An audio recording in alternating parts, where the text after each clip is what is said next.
Cybercrime is defined as a harmful activity conducted via the means of technology, including hardware, software, and communication networks. Most of the hackers' primary motivation is financial gain. They are using a variety of methods to do the crime. Hackers use phishing attacks to collect credit card or debit card details, banking account login details. Once they gain credentials, they log into your account and transfer the money to their account.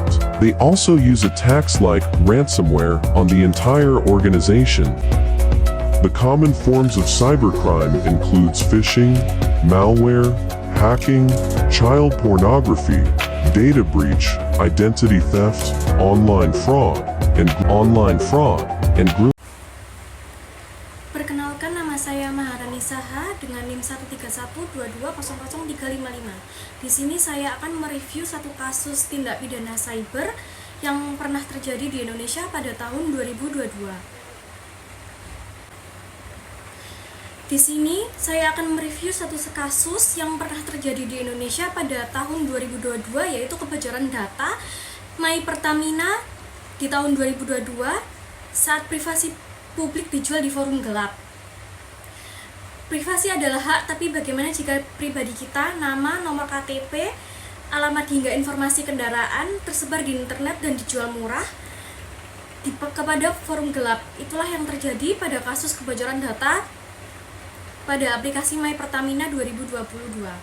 Pada awal November 2022, muncul postingan di forum hacker Benz Forum dari akun bernama Bjorka, nama yang sebelumnya sudah ramai karena membocorkan data dari instansi penting di Indonesia. Dalam postingannya, ia mengklaim telah mendapatkan data 44 juta pengguna aplikasi Pertamina. Data tersebut mencakup nama lengkap, NIK, nomor telepon, email, hingga informasi kendaraan seperti plat nomor dan jenis BBM yang digunakan. Sebagian data bahkan dipublikasikan sebagai sampel dan sisanya ditawarkan untuk dijual. Bagaimana data bisa bocor?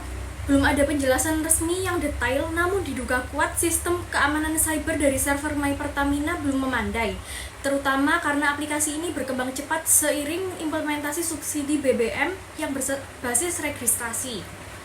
Selain itu, banyak pengguna tidak sadar bahwa data mereka terekam penuh. Tanpa sistem perlindungan enkripsi kuat, data dikumpulkan masif dan tidak dikelola dengan prinsip keamanan cyber yang memandai. Dari sudut pandang hukum, ini jelas termasuk dalam tindak pidana cyber sebagaimana diatur dalam UU ITE pasal 30 dan 32, akses ilegal dan manipulasi data, dan UU Perlindungan Data Pribadi nomor 27 tahun 2022 yang mengatur perlindungan dan sanksi atas penyalahgunaan data. Namun permasalahannya, siapa yang bertanggung jawab? Apakah hanya hacker seperti Bjorka yang salah atau lembaga pengelola aplikasi My Pertamina yang lalai dalam melindungi data rakyat? Itu terjadi dan dampak nyata bagi masyarakat ada. Data bocor yang disalahgunakan untuk memanipulatif digital, rekayasa sosial, phishing, bahkan pencurian identitas. Masyarakat jadi takut tidak percaya lagi pada aplikasi milik pemerintah. Padahal ke depan semua layanan publik dan berbasis digital, jika keamanan tidak diprioritaskan, kepercayaan digital bahkan bangsa akan runtuh. Bagaimana solusi dan refleksi hukum? Kita membutuhkan bukan hanya teknologi pengamanan data, tapi juga kesadaran hukum budaya perlindungan data dari semua pihak, pemerintah, swasta, dan masyarakat. Pemerintah perlu segera menegakkan UU PDP dengan tegas, termasuk menjatuhkan sanksi pada instansi yang lalai. Sementara pengguna juga mulai harus cerdas dalam memberi data dan mengenali resiko digital. Dari kasus My Pertamina adalah cerminan bahwa di era digital data pribadi adalah aset yang penting dan berharga. Sekaligus paling rentan, kita harus menjaganya atau akan kehilangan kendali atas identitas kita.